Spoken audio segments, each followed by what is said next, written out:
Bon Grandeur Middle School, 90 days before district takeover. Soon to be Experience College and Career Academy. Before school. The woman in the suit entered the classroom. She glanced around at the brilliant light displays and homemade posters that plastered the walls. Mr. Mac's specific slogans and procedures were lit up by a disco ball and several laser lights.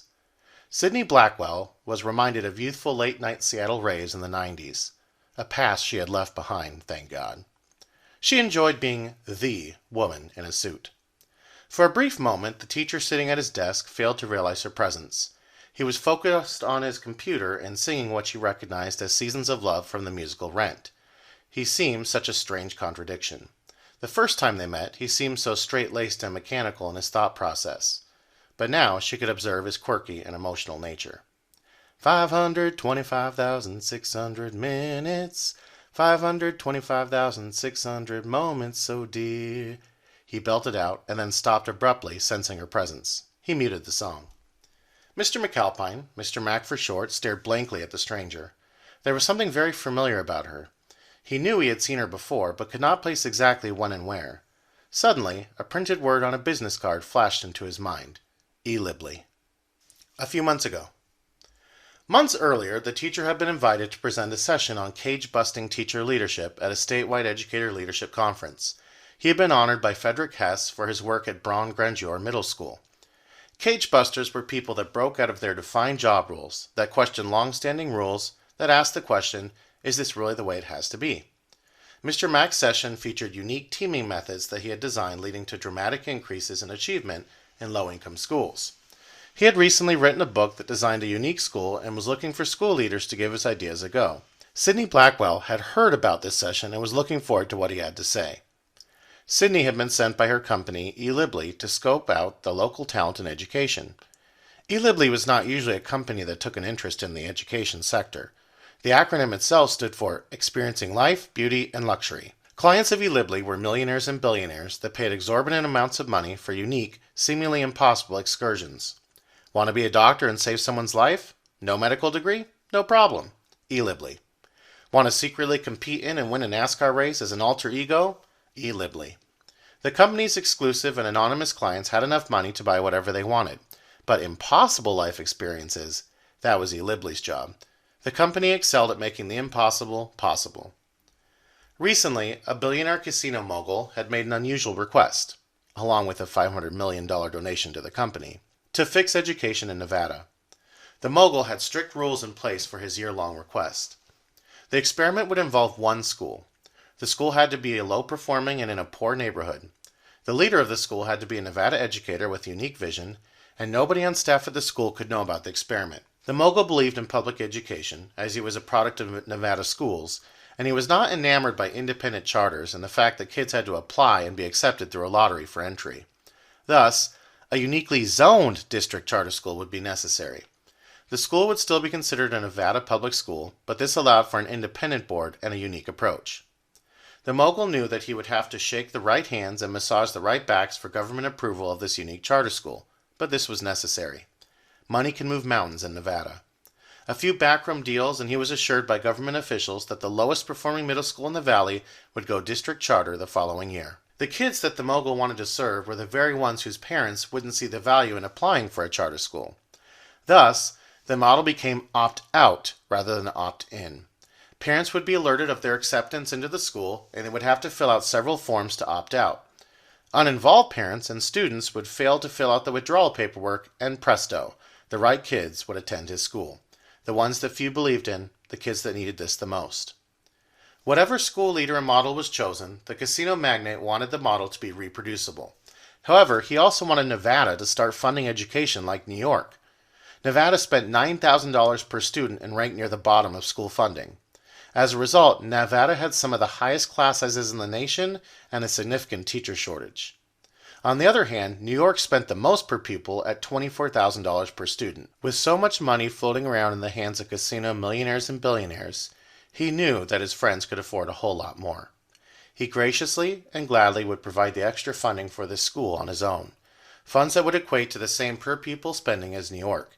He hoped that this experiment would show great success and thus would send the message to the Nevada State Legislature that more funding for schools was absolutely necessary and worth it. The mogul's most important request, the one which had led him to Elibli, was this. He wanted to teach at the school completely incognito for a year. He didn't want nor need the press. Billionaire turns to teaching. Absolutely not. The publicity was not for him. This was for his parents. His mom and dad had both been teachers, and he had felt the love that they had had for their students. Sadly, his parents had discouraged him from becoming a teacher, as there was no real money in teaching. So naturally, he sought out a career with high earning potential. His whole life as a businessman was about the bottom line, about money. He kid himself, believing that he was doing real good by employing local workers a bit above minimum wage. He couldn't shake the urge that he was a part of the problem. The casinos needed cheap labor, and no laborer was cheaper than one that lacked a proper education. In addition to the righteousness of this feeling, his mom and dad had recently passed away within weeks of each other. This prompted what amounted to an awakening, an extreme midlife crisis. He felt like Alistair Sims in his favorite rendition of Scrooge. He was pulling open the curtains, skipping down the stairs, and living out his childhood dream of becoming a teacher. Recently divorced, kids in college, and a business that could essentially run itself, had finally left him with the opportunity to disappear for a year. Come August, he would be a middle school teacher just like his mom and dad. Sydney Blackwell was who he wanted to make this happen. He had done business with her before, captaining a Navy submarine, and with the funds he provided Elibli, she was who he got. She was the best at her job. Her first task had been to secure an educational leader with a unique vision for education. She scoured different educational leadership conferences and events in the state, but kept hearing more and more of the same old ideas. More money for technology, more data analysis, RTI, RTI, RTI, Marzano, Marzano, Marzano. It was when she heard this teacher, Mr. McAlpine, presenting his cage-busting ideas that she truly believed she had found her school leader. He spoke of writing a book that designed a unique school specifically to maximize support for students and teachers. Oddly, what she remembered the most was that he had dressed up in a full chicken costume from head to toe for his presentation. Something about laying new ideas and watching them hatch. What a peculiar gentleman. Pretending to be a representative from an education company, she traded a copy of his school-designed manuscript for one of her business cards. It simply contained her initials up top, CB, and the name of the company, Elibli, on the bottom. No email, no phone number, no address. She was sure it had confused the heck out of this man. The casino mogul had read and loved the ideas in the manuscript, and this is what brought Miss Blackwell to Mr. Mack's classroom that morning. Before school continued. "I know you, don't I?" he asked. "Yes, Mr. Mack. We met at the leadership conference you presented at in February." "Yeah, I remember. You gave me a business card with no contact info. I thought it was a joke." She replied stoically, "The individuals I represent seek to contact others, not to be contacted. I know, it's a bit James Bond's secret society, but those I represent value their anonymity." He chuckled. "Miss?" "Oh, call me Sydney." "In that case, call me Jeff," he returned. "Sydney, I'm just a teacher. I don't want to get mixed up in anything too crazy." "I assure you, Mr. Mack, Jeff, nothing nefarious here. In fact, I want to promote you. How would you like to be the principal of this school next year?" That's a hard no," he shot back abruptly. Sydney was taken aback. "But everything in your manuscript, your school design, now's your chance." "Oh, so you read it. Wonderful. That makes, I think, two of us now?" "If you read it carefully, then you know why I can't be a principal." Sydney looked confused. "I did my research. You were a Ryan Fellow, you have an administrative degree and endorsement. So what's to stop you?" "It's the wrong job. It's the wrong role. We have created and defined this impossible position and named it wrong. Once upon a time, principal meant the first teacher, the teacher that leads other teachers. Now it's anything but that. Principals try to fill 100 different roles and do 100 different jobs. If you read my book, then you must know that there's only one person that could teach the buddy classroom, guide the stack teams that first year, create a PLC culture, and that's me. How am I going to do that and also deal with an irate parent that needs my attention, or the fire department wanting to run a fire drill? It just doesn't work." "My funders will compensate you handsomely for the role, if you're worried about the extra time it will require," she retorted. She started to wonder if she'd found the wrong guy. "All the extra pay and extra time mean nothing when the job's impossible. I could work 24 hours a day, but the time that matters the most is during the school day. You could pay me $1 million, which I wouldn't mind, but if a job is not possible, it's not possible. The answer's no." Sydney hated hearing no. This teacher needed to understand the $500 million at stake here, and she was frustrated that she could not let him in on this not-so-little secret. He had no idea the amount of money her investor wanted to sink into this school. She said what she could. Okay, here's the thing, and this is highly confidential. Next year, I have it on good authority that BGMS is going to become a district charter school. Oh, a dark furrow crossed his brow. Wow, well, that's news. And of course I won't say anything yet. That would freak everyone out. But that doesn't change the fact that the principal or even assistant principal job roles are flawed. In education, we take the most stressed out people on campus, give them the most responsibilities. They are in charge of too much to make the job tenable. If you want my leadership and vision, then I need to invent my role entirely, zero strings. I will also need a principal as a partner, some competent assistant principals. They will all need to know that my vision plays, and I've never seen a teacher tell administrators what to do like that. It violates structural authority. I thought you were a recognized cage buster, she added playfully. All right, I see how you're going to play this now, fine. You give me exactly what I want, and I'll accept your terms. Easy, perfect, done, she stated with elation. We will create a new position, Principal of Instruction. The administrators we hire will take care of everything else, and you will be the true first teacher. The day is yours, and the pay is yours. He responded carefully and slowly, as if talking to himself. So you're going to let me create my own position and pay me extra for it. Hold on, the unions? That is why you will operate outside of their influence. All teachers at the school will be paid extra stipends. My company has made a very generous donation to your union, and union officials have already agreed. My friends have friends, Mr. Mack, Jeff. We still want the school to be considered a district school. This stipulation is very important to those I represent. But we do realize that you will need the power to make important decisions.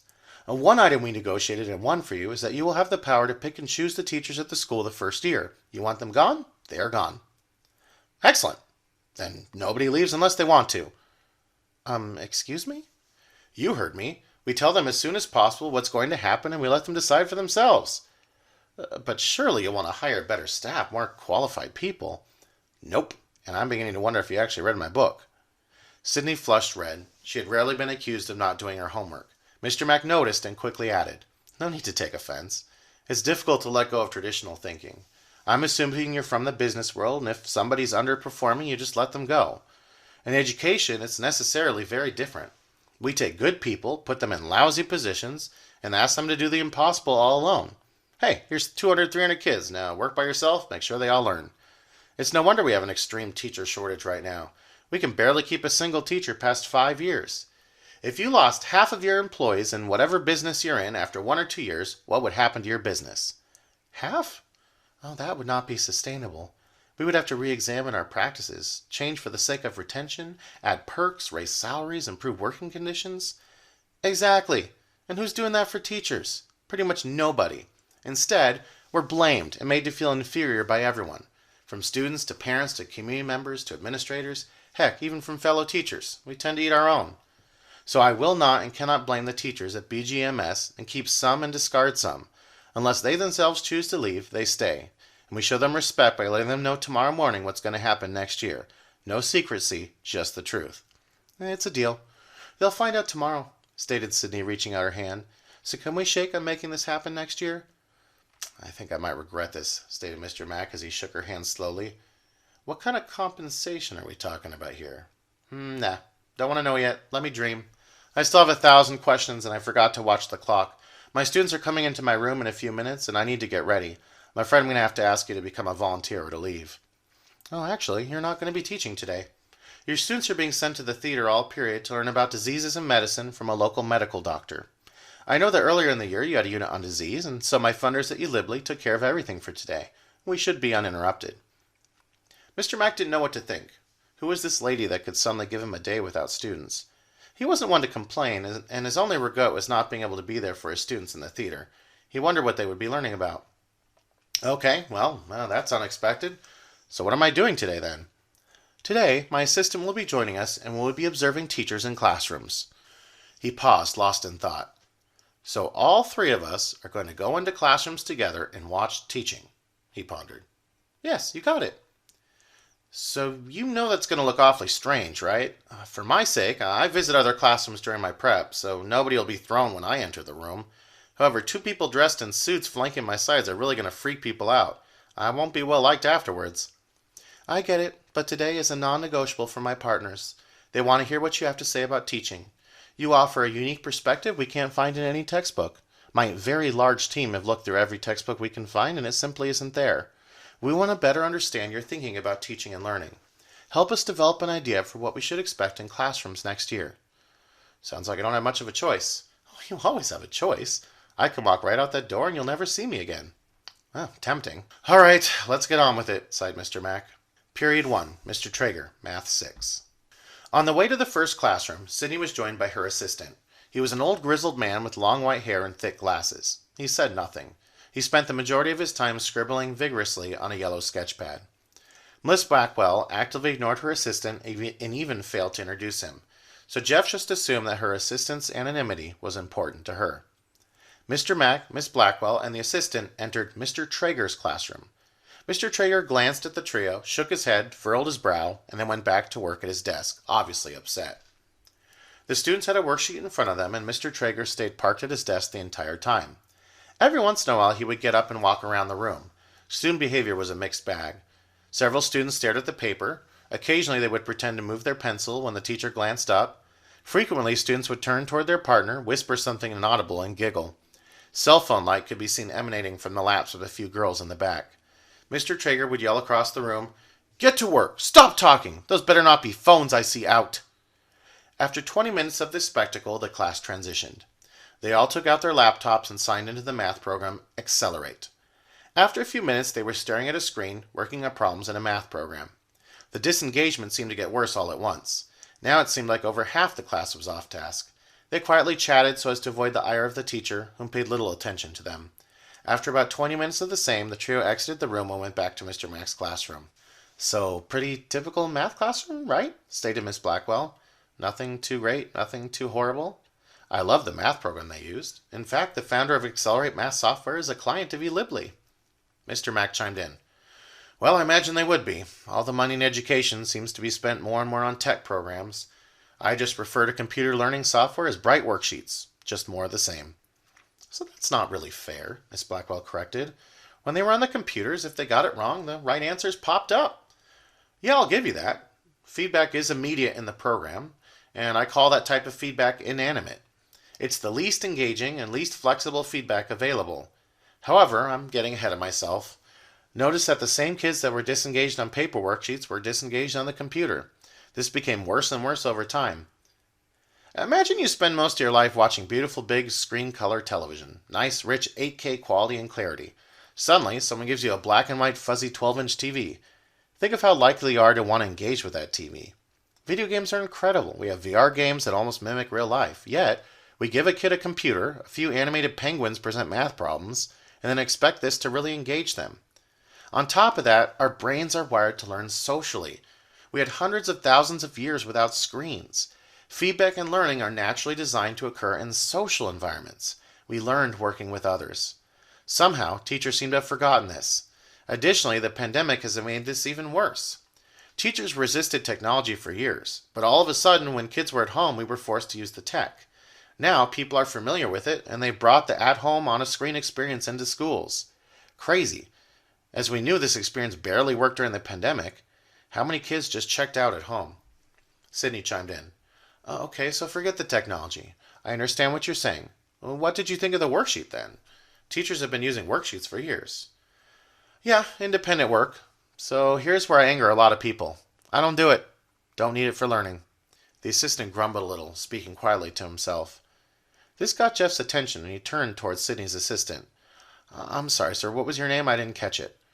My name's Tom, he said sheepishly, as if being caught. So, Tom, an educator would say, what about the 6-step lesson cycle? What about components of an effective lesson? What about Madeline Hunter? Stated Mr. Mack matter-of-factly. But I'm telling you that these things are wrong. They don't work like they should. I used them for years and years and years. I have lesson plans filled with Madeline Hunter cycles, and the learning stayed stagnant in my room. Once again, though, I'm getting ahead of myself. We need to see more, and I'll revisit these thoughts later. Miss Blackwell interrupted. We've looked at the past 20 years of results. When you work with students and teachers, the results speak for themselves. Nobody's doubting you in this room, I assure you. Okay, so you definitely do your homework, I see. Keep in mind that there's a lot more to teaching besides test scores, but inspiring kids, making them love learning in my room, that's never the hard part for me. Every year, I give my students a report card in which students grade me on relationship formation, class management, inspiration, and their perceptions of my teaching. My average student score has always been an A, so that part of teaching wasn't a problem. I was just tired of knowing how amazing my kids were, but I couldn't get them to show it on my tests. A kid loved me, but that didn't mean they learned at the level that I wanted. It was when I was introduced to the PLC way of thinking that things changed. I was sent to a conference and learned about PLC from Rick and Becky DeFord directly. This first conference, I learned a lot about not accepting traditional practice. At the time, I was teaching at a high school, and I was able to convince the biology team to make some common assessments that we believed in. We would try out different techniques and then compare our results to see what worked and what didn't. So it was with this results mindset that I really started to mess with my teaching. The goal was high levels of learning for all students, and we set out as a team to figure out what worked and what didn't. We were so successful that I was promoted the next year to work with all the PLC teams, full time. Time and time again, I found that the teachers that did more independent work tended to have comparatively lower scores. So I let go of this in my own teaching. Both Miss Blackwell and Tom nodded their head in understanding. This way of learning through experimentation and analysis of results was well established in the business world through programs like Six Sigma. Mr. Mack was speaking their language. Mr. Mack continued, I found that I needed to change up what happened in a classroom, and I'll show you a little bit now, and more later, as it looks like the next period's going to start soon. Mr. Mack grabbed what he called a triangle board. This was 3 whiteboards glued together in a triangle shape, and he set it in front of him like an easel. He picked up a black marker and drew the following. The diagram has 5 boxes. On top of the first box, he wrote 1. Element. Inside the box, he wrote, based on age, small chunks, guided practice only. Here is the first of the 5 key considerations I have found that lead to high levels of learning for all. I call this box the element. In chemistry, elements are the basic building blocks of everything, and so I figured this would also become the basic building block of my teaching design. The element is what students are thinking about. In the case of Mr. Traeger's lesson, the element was a worksheet with 50 problems. On the computers, the element was a series of story problems. Elements need to be chunked. A worksheet with 50 questions is too much. Instead, chunk that down to 1 question at a time. 10 good math problems chunked 1 question at a time would blow away the learning results of Mr. Traeger. A good rule of thumb that I've found is that the teacher should change elements at the very least every 11 minutes if they're 11 years old. So this is based on age. That being said, I change elements frequently, all period long. The teacher name for this type of chunk practice is guided practice. I call it chunked feedback, and it's 100% of my lessons, 100% of the time. Students are never more than a few minutes from feedback, which we'll talk about later. The bell's about to ring. Wait, hold on, interjected Tom. What about projects, labs, self-directed learning? Miss Blackwell nodded her head in agreement. Well, what about them? I can show you how to run any lab or project using chunks. I'm just not going to talk about self-guided learning. I'm sure it works for some students, but I want you to go look up the research results on Montessori schools and low-income environments and get back to me on that. Look, you came to me. I'm only telling you what I've found that works. If you want me to run a student self-guided learning school, you're barking up the wrong tree. Now, could I be wrong? Sure. But if you want to challenge this perspective, please come armed with some data and some real results showing the success of these programs. Well, that's not necessary, stated Tom. I trust your judgment. Miss Blackwell smiled at Mr. Mack and Tom. Shall we head to the next class? I can't wait to hear about the second key. It's been enlightening so far. Period 2, Miss Sullivan, English Reading 6. Miss Blackwell liked Miss Sullivan immediately upon entering her room. Miss Sullivan greeted all 3 of them warmly with a smile. She seemed glad to have visitors in her room, and Mr. Mack greeted her warmly with a hug. It seemed that they were good friends. It was also apparent that Mr. Mack had been in her room many times. The kids weren't even fazed to see him coming in. They did shoot some awkward glances at Tom and Sydney. Mr. Mack leaned towards Miss Blackwell and whispered, I'm learning how to stay more positive during class time from her.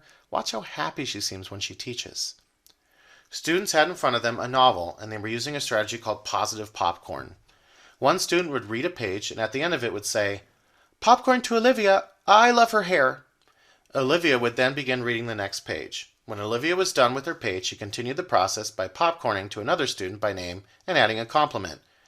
Popcorn to Jesus, he's always nice to me. Miss Blackwell loved the way this part of the lesson felt, and wondered what Mr. Mack thought about it.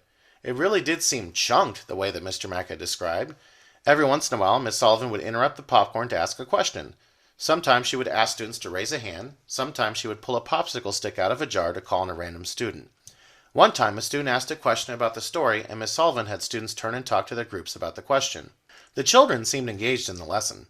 Every student that raised their hand had the right answer about the text. Miss Sullivan transitioned the students to their computers where they opened up a Google Doc.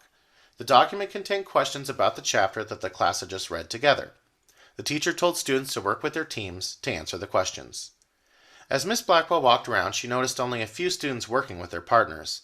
A couple of students, mostly those that raised their hands during the lesson, were diligently working on their questions. However, Sydney was surprised that the majority of the class were unable to answer the questions.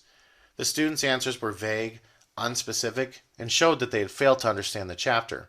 A few teamed up with those that were able to answer the questions and simply copied down the answers. Miss Sullivan gave these pairs and trios praise for working together. Miss Sullivan failed to notice these issues as she privately conferenced with students at her desk. Students worked independently for 20 minutes, and seeing that it would most likely last the rest of the period, the trio left the room. Back in his classroom, Mr. Mack started with a question. "So, what'd you see in Miss Sullivan's room?" Sydney responded, "I saw the chunking, and I saw a positive change in student behavior because of it. They all seem to be engaged with the story.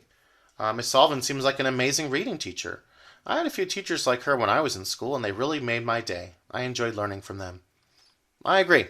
Miss Sullivan's a wonderful teacher. The kids love her, and we're good friends." Sydney replied, "What I don't get is what happened when students started working on the bright worksheet." Sydney had used just vernacular, and he seemed to appreciate it by briefly flashing a grin. She continued, "Almost nobody could answer the questions. They didn't misbehave. Well, they kind of misbehaved. I mean, if they had paid attention to the reading, they would have been able to answer the questions. Miss Sullivan is exactly where I was early in my teaching. I thought I had it figured out. My kids enjoyed my class, they appeared to be learning, but they just weren't performing. So this brings me to the most important instructional key, the tool." Mr. Mack added to the diagram. In box 3 on top, he wrote 3, the tool. Inside the box, he wrote simultaneous, equal participation, structured, increased visibility, and high accountability. He continued, "The tool is what the teacher uses to make a student's thinking visible through speaking, writing, or moving. When you picture a teacher doing something, you tend to picture them using a tool. So it should be evident that when the teacher's lecturing, there is no tool. So think back to Miss Sullivan's lesson. What tools was she using?" Tom had seemed to develop an interest and chimed in first. "Oh, raised hand. The popcorn read aloud. She randomly called on kids." Mr. Mack interrupted. "Yeah, we call that cold call. There were a few others, but I want to stop right there and look at those two. I call these 3% tools. At any one point, 3% of the class is speaking. Now, what do you suppose the rest of the class is doing?" "Well, listening, right," Sydney replied. "No, actually there's more. I would want them to think about the question, try to answer it in their head, raise their hand to share. And if they aren't picked, they would need to listen, think about their classmate's answer, and then compare it to their own." "Exactly," Jeff responded. "None of this is stated by the teacher. And let's say that there was a student doing all this, listening and thinking deeply about others' responses. How would the teacher even know? Did you notice that a few students that never raised their hand could easily answer the questions on the worksheet? However, most of them couldn't. This means that the majority of the class was technically misbehaving. They failed to listen and think about their classmates' responses. I call this invisible misbehavior. 3% tools don't work. When one student speaks at a time in the classroom, high levels of learning do not happen. This also includes the popsicle stick cold calls. Same issue as a raised hand, but worse. This tool creates fear. The kids end up afraid of being picked. When students are nervous, their ability to think clearly is compromised. The best thing I ever did in my teaching was to eliminate 3% tools from my toolbox. No more raised hand. The most basic fundamental tool in a teacher's toolbox is destroying student learning. I also find the raised hand to be the biggest creator of inequity in schools today. It's like a silent and undetected plague in all classrooms at all times. The students that get called on do the learning. Those that sit back silently are allowed to do so. All students need a chance to learn and to gain feedback from their teacher. The part that gets me the most is that teachers tend to call on students that tend to have the right answers. Are they really the ones that need to be called on? Isn't it the students that don't know the answers or have misunderstandings that truly need to be called on in order to be corrected? Now, try convincing other teachers to let go of these 3% tools entirely, to let go of raised hands. It's a hard sell, and there are so many engagement tools out there that fix this problem. These are tools that create what we call simultaneous interaction. This is when many students are talking or writing at once. All the teacher needs to do is listen to or read a few responses, and there you go. No more raised hand, no more cold call. Every team I have been on that made great gains made a solemn vow to never use the raised hand. It was incredible how student learning just absolutely skyrocketed after that. So what's the big deal? Tom chimed in. A few raised hands doesn't really hurt anyone. It's been used by teachers forever. Look, you folks are business people, so I'm sure you have heard of the compound effect. Both Tom and Sydney nodded their head. This was a popular concept that businesses use to improve their daily practices. One raised hand is not a big deal, continued Mr. Mack. Many raised hands over the course of an entire school year, a huge deal. It is the moment-by-moment decisions made daily in a classroom that ultimately lead to learning or a lack thereof. Simultaneous interaction, more kids talking at once utilized every day, every period, this is what leads to huge gains. Miss Blackwell added, So I definitely saw simultaneous interaction. Miss Sullivan told students to turn and talk to their groups a lot. Yes, the turn and talk to your group direction. An instructional mistake as well. For the longest time I did the same thing. It wasn't until I was trained in cooperative learning that I realized the flaws in this tool as well. We call this unstructured group work. In pairs, we call it turn and talk. While this is better than the raised hand, it tends to create haves and have-nots. Some students dominate the conversation and others sit back and let them. The key to fixing tools like this is structuring the interaction for equal participation. It's easy to confuse a turn and talk with a pair share. In a pair share, one partner has a turn and then the next has a turn. Seems like a very tiny and insignificant change, but... The compound effect, Sydney added. Exactly. Structuring for equal participation is essential, and a pair share is the most basic tool in the cooperative learning toolbox. There are hundreds of others. So that's it then, said Tom. Cooperative learning? Not exactly. Mr. McAlpine was seeing that Tom was really getting into this. Before I was ever trained in cooperative learning methods, I had already made a fundamental shift in my tool usage. The whiteboard book, Sydney stated confidently. Mr. Mack was truly impressed. She really had done her homework here. Wow, you really read that one as well. Well, I know of it, Sydney stated. She was upset at herself for not reading it. She didn't think using whiteboards was that big of a deal and deserving of a book. She could see that this was a mistake and would read it when she got home from the day. Don't feel too bad. Nobody reads the damn thing. They all think, oh yeah, whiteboards, I've done that. However, there's so much more to what we discovered. 3 Higher Whiteboarding is a step-by-step guide to completely eliminating 3% tools in unstructured group work. You see, simultaneous interaction and equal participation are not enough by themselves. Tools must also exhibit high accountability. When a student shares verbally, the information they have provided was initially out there in the world, but if the teacher missed it, there's no getting it back. So what I realized over the years was the more I used whiteboards in a very particular way, the higher the learning in my classroom. 3 Higher Whiteboarding filled in a missing ingredient: high levels of student accountability and teacher feedback. You can see the whiteboards out there right now on my tables. Sure enough, every seat had a whiteboard and black socks sitting in front of it. In my classroom, we never put them away. Cooperative learning without 3 Higher Whiteboarding is flawed. Responses must have high visibility. You can see them from across the room. They must provide high information. We don't ever whiteboard simple responses. And high frequency. We never put the whiteboards away. If I feel like asking a question, I forego the raised hand. It took years to perfect this habit, but once it's established, I feel strange even now asking for a raised hand. I don't miss the raised hand, and neither do my students. Jeff paused and glanced at the clock. You ready for 4th period? The bell's about to ring. 4th period, Math 8, Mr. Neville. Mr. Neville seemed quite bothered by the 3 visitors dropping in. The frown on his face when they entered the room drooped even lower. Both his body language and tone while he was teaching put the students and the adults, for that matter, on edge. He seemed on the edge of losing it, and if it wasn't for the insistence of his guest, Mr. McAlpine would have run the other direction. There were some rooms that he would not visit during his prep time, and this was one of them. Mr. Neville had a sour disposition and had very little respect for his students. Mr. Mack could remember their first meeting. Mr. Neville had been unable to attend the first few days of school, so Mr. McAlpine didn't have a chance to meet him until the 2nd day of school. With a big smile on his face, Jeff had asked Mr. Neville how things were going.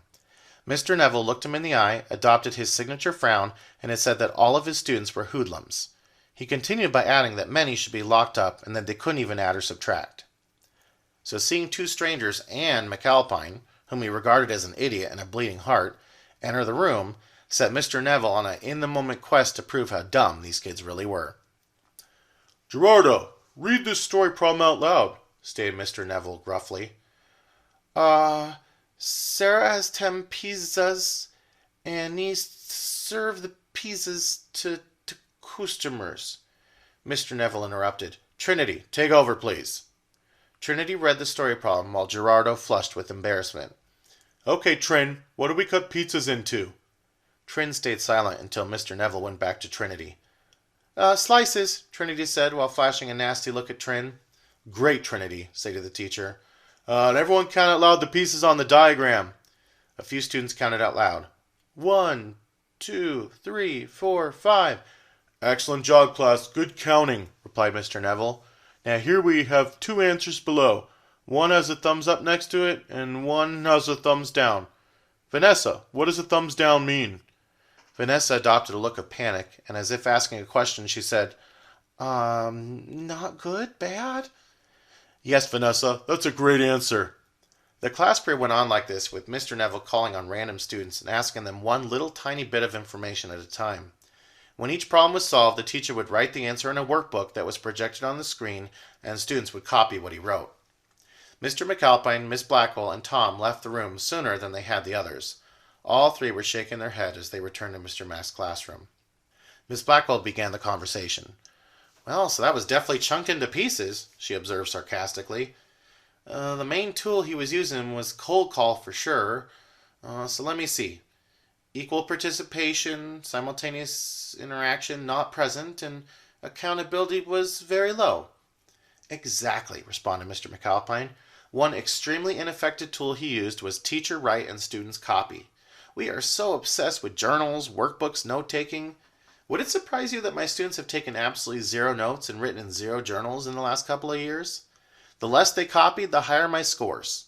I found that copying was not thinking, and when students copy things into a journal, it's like their brain subconsciously fails to learn it since it's stored for later. It's a very unpopular finding I've made, and very few teachers will even listen to me about it. They assume I just don't know the wonders of journaling and note-taking. The first 10 years of teaching, I had my students take notes and journals every which way imaginable. Bad results. Mr. Mack could hear the frantic scribbling of Tom the assistant. He wondered what exactly he was writing in his notebook, and he chuckled at the absurdity of it. However, it isn't the tools that Mr. Neville uses that I find issue with this time. Let me fill in the second key. Mr. Mack grabbed at the triangle board and added to the second box.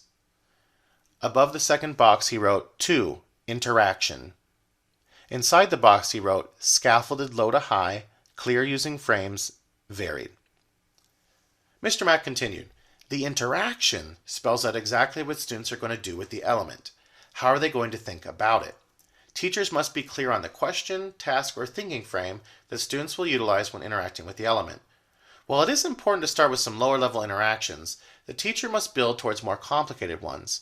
Mr. Neville notoriously stays at low levels of thinking throughout his lesson. He has very little belief in his students' abilities to interact with elements at a higher level. He gives students very simple tasks such as, read this out loud, what does this mean, point to this thing. As a result, students learn very little. It's important that interactions are clear for students, and the best way to do this is to provide a variety of frames. A frame is simply a sentence with some blanks. For example, the step that is incorrect is blank because blank. This could be followed up with, the reason the student made an error is blank. And then finally, the correct step is blank because blank. All of these help students interact with an incorrectly solved problem. Instead, Mr. Neville has a student tell us that a thumbs down means bad. Mr. Mack waved his hands in the air in frustration as he finished this statement. Sorry, it just gets me worked up seeing our students, who are capable of so much more, belittled in such a way.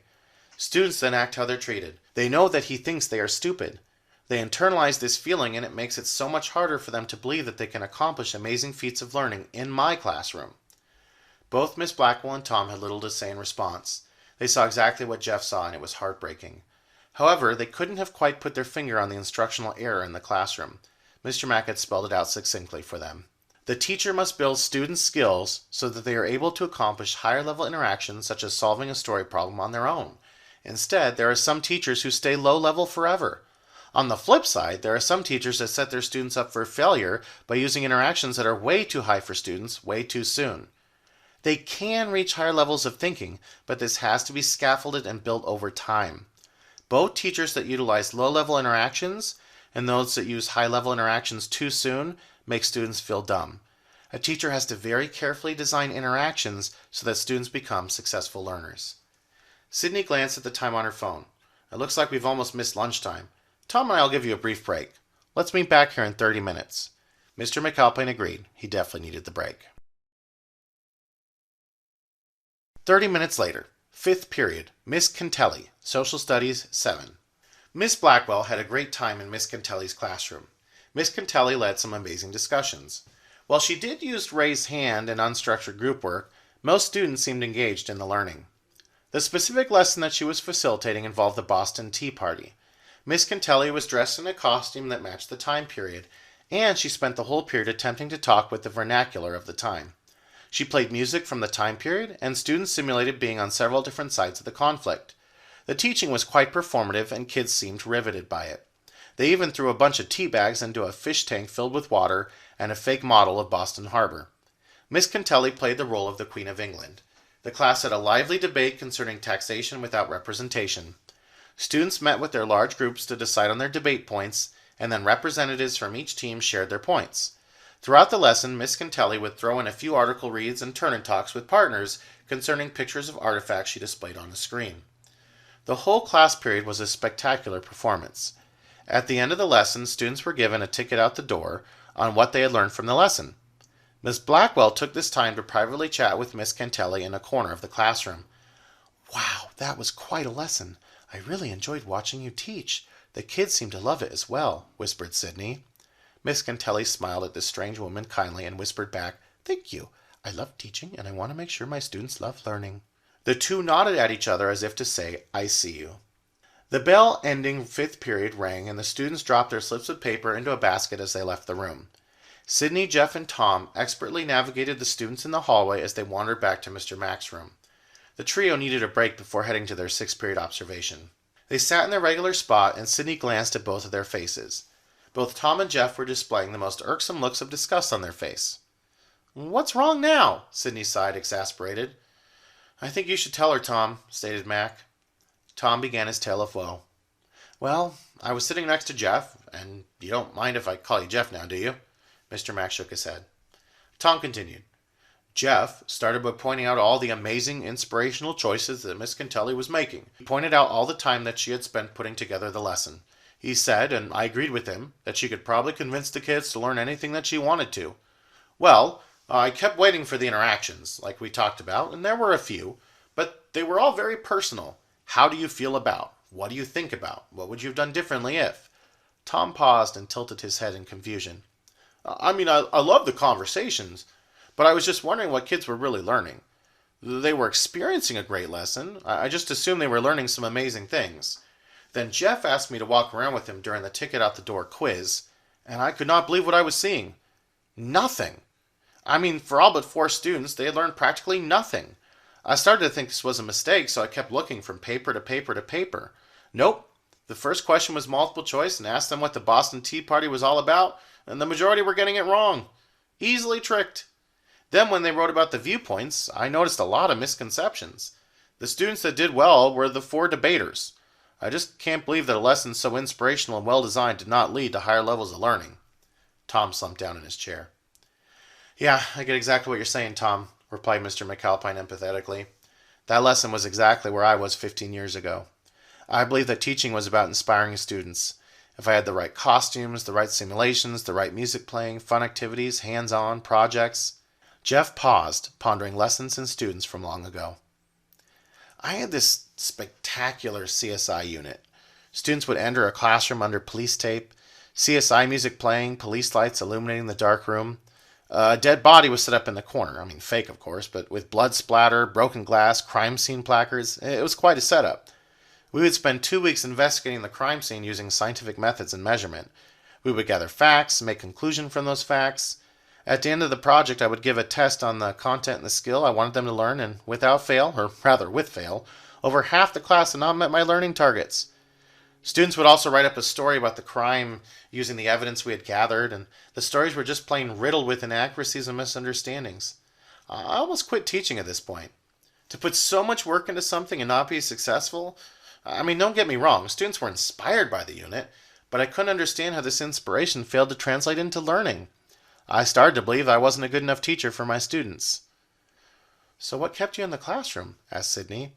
"Well, I had a lot to learn about teaching still," he responded whimsically with a pause. Now, back to our observation. Miss Cantelli did a great job of chunking the learning experience into elements. She kept the lesson moving. It really felt like one great, long, exciting movie. However, her interactions tended to have students think about and consider their own lives more often than not. Thus, the majority of the thinking was not necessarily related to her targets of learning. Relating a lesson to students' own lives is a wonderful engagement strategy, but it steers students away from the intended learning goals. In addition, we all saw that she used a lot of 3% and unstructured group work tools. "So simultaneous interaction and equal participation were flawed," interrupted Sydney confidently. "Exactly. But the lesson was quite inspirational, and so I'm not too sure this had a huge detrimental impact on potential learning. I will say that the students that showed the most learning were definitely the debaters. This could be fixed with some good old cooperative learning and whiteboarding. However, what Miss Cantelli lacked the most was, well, let me show you." Jeff pulled over the diagram that he had been filling out throughout the day and filled in the last two boxes. Box 4. He wrote on top, immediate feedback. In red, he wrote accountability, number 1, from the teacher. In green, he wrote engagement, number 1, from peers. Then he wrote number 3, inanimate, neither accountability or engagement. Above box 5, he wrote revision. Inside the box, he wrote all students, on the spot, don't wait, as visible as possible. He continued, "Miss Cantelli is an amazing teacher. Her students are inspired to learn, but she's not creating the conditions for this to happen. When students are engaged and inspired, I used to call them open receivers. All of Miss Cantelli's students were inspired and thus willing to comply and engage in the learning as guided by the teacher. They were all open receivers. Unfortunately, what Miss Cantelli was missing from her lesson, and what I was missing from my CSI project back in the day, were tools that provided for immediate feedback and revision. First, she needed to pause her lesson after each chunk, have students whiteboard about their learning, give them a real clear lesson-focused element and interaction. This tool would provide for simultaneous interaction, equal participation, and high visibility. However, the most essential move she needed to make was to keep her eyes open and moving around the room as students responded on their boards. Any mistakes or misunderstandings could have been corrected in the moment for all students. This provides the fourth key, immediate feedback. Miss Cantelli delayed her feedback. She listened to students as they chatted, but she only heard a few responses, and she was so focused on her pacing of the lesson that she failed to address misunderstandings. The ticket out the door came way too late. When students worked on my CSA crime scene project, I made the same mistake. They took a few quizzes and tests throughout, but the feedback always arrived when it was too late. Without constant and immediate feedback, revision of learning happens a day late and $1 short. I stopped ticket out the door practices years ago, and you would not believe how angry it made some school leaders and coaches. They were obsessed with the practice. I kindly explained to them my philosophy and then told them with certainty the many misconceptions and corrections I had made and corrected immediately during the lesson. I knew exactly where learning was in my classroom, and my feedback was not delayed. "So are you saying that all responses in a classroom should be on a whiteboard?" posed Tom. "Yes and no," Jeff responded after a moment of thought. "The 3-higher whiteboarding process that I invented marries chunked interactions, visible responses, and simultaneous interaction. Most importantly, it provided immediate teacher accountability. Students know that I can see their responses at all times. In fact, I write in the 3-higher whiteboard book that it is a mistake for students to hold up their whiteboards. They shouldn't have to, as the teacher is constantly moving their eyes around the room to see what students are writing as they write it.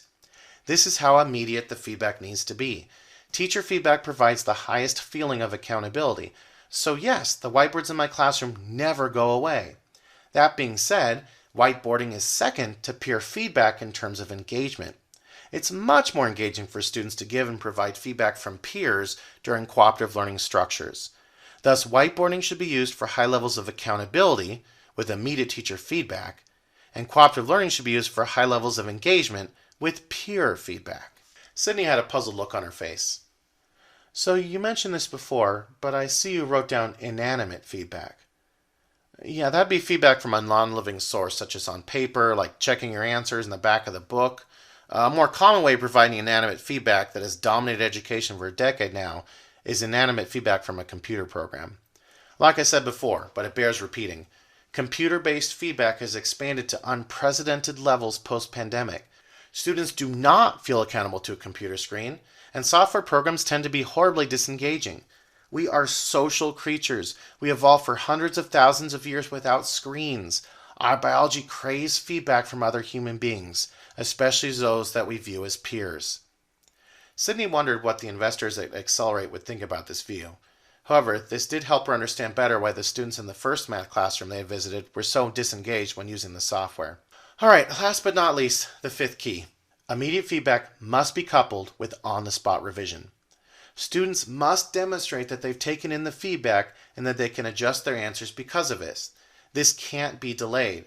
This is why we use whiteboards. They can easily be erased, and students can easily fix their answers on the spot. I am certain that Miss Cantelli will attempt to reteach what students missed the next day after looking at her ticket out the door results.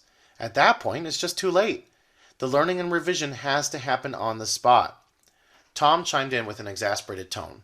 Wait, are you saying the teachers shouldn't take assignments home, grade them, and hand them back? I haven't taken an assignment home. Well, I can't remember the last time this happened. Sydney was taken aback. Wait, you had the highest growth in test scores in your grade level and subject in the district last year, and you didn't collect a single assignment? Not even one, Jeff replied smugly. Okay, you just pretty much put into question the practices of every teacher I've ever had, stated Sydney. That's really going to piss some people off. Yeah, tell me about it, he replied. It's why I'm not asked to give PDs anymore. Many teachers are married to this tradition. They look at me like I'm a leper when I say it.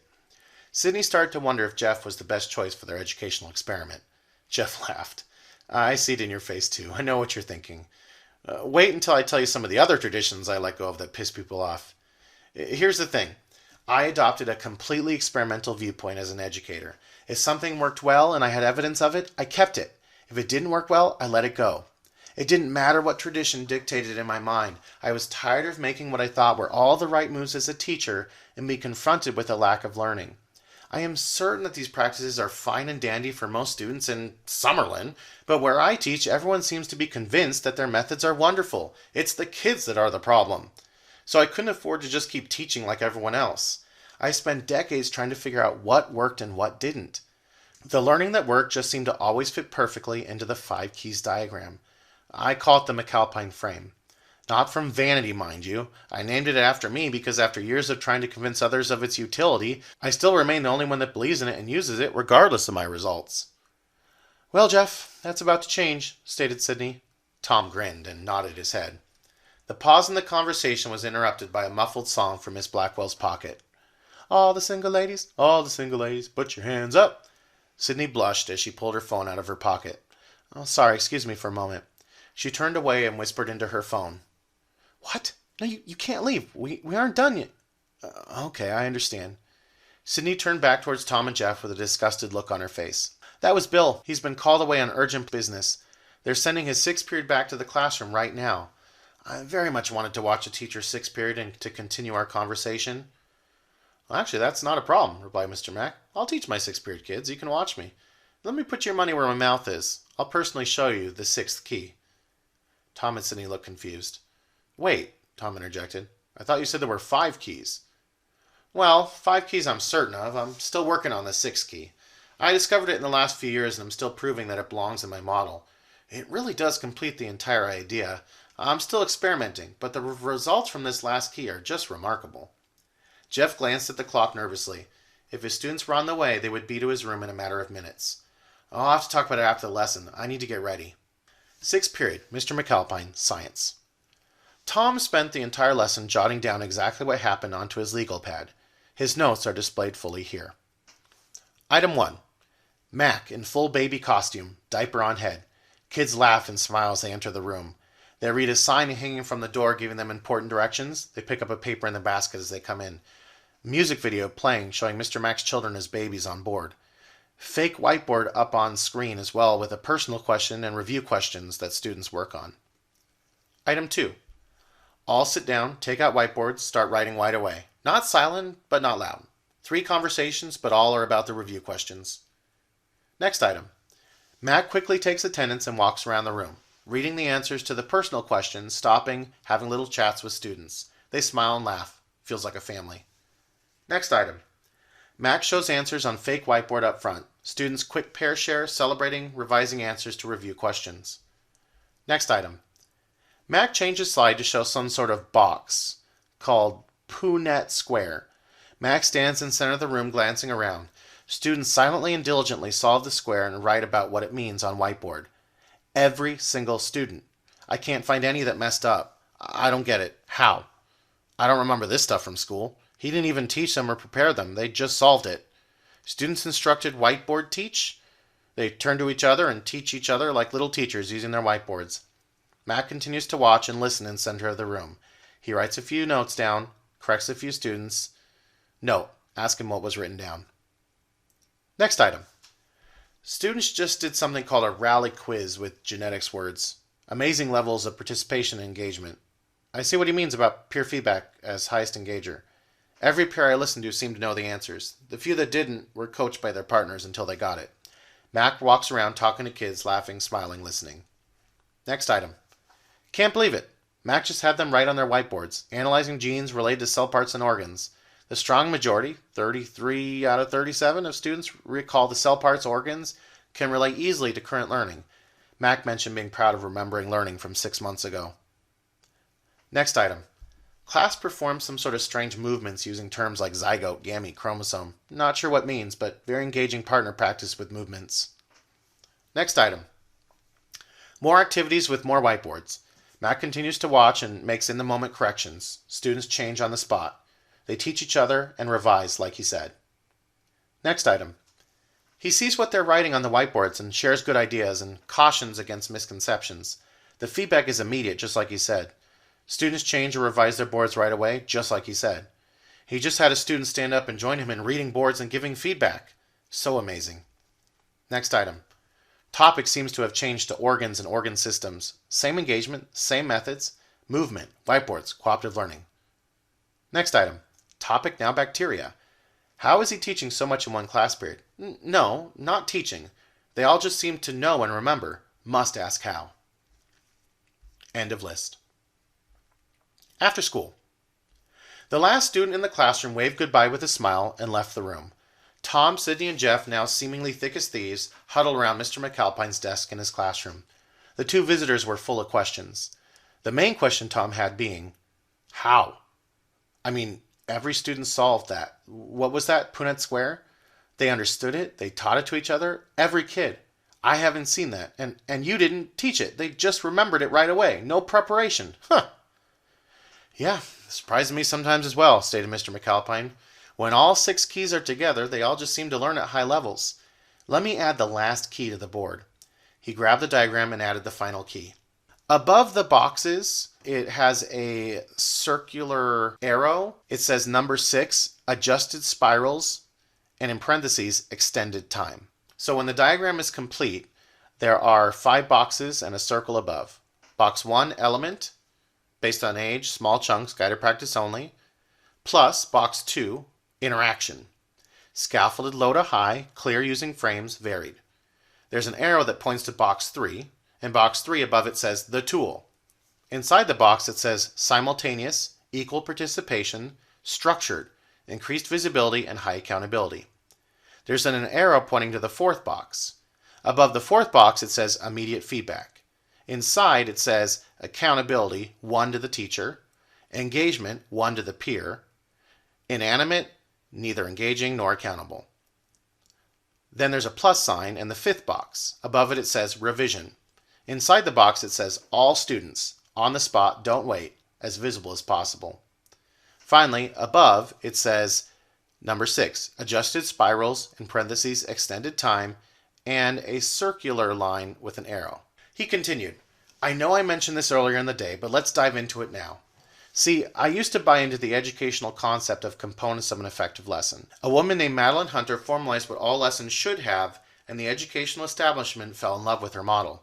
Teachers would have an introduction, show kids the new learning, guide them in practicing the learning, and then kids practiced on their own. At the end of the lesson, teachers would conduct an assessment to see what was learned and what wasn't. This model just never seemed to work for me. I would have some decent success with my end-of-class assessment, but then on the end of the unit test, students would fail. I even tried adding some review questions each lesson, but it was hard to fit this in. I had to complete all the steps of the lesson. I tried 5-step lessons, 6-step lessons, 7-step lessons, this thing called a 5E lesson cycle, a learning memory cycle, you name it, I tried it. Still ran into the same problems. Long-term learning was elusive.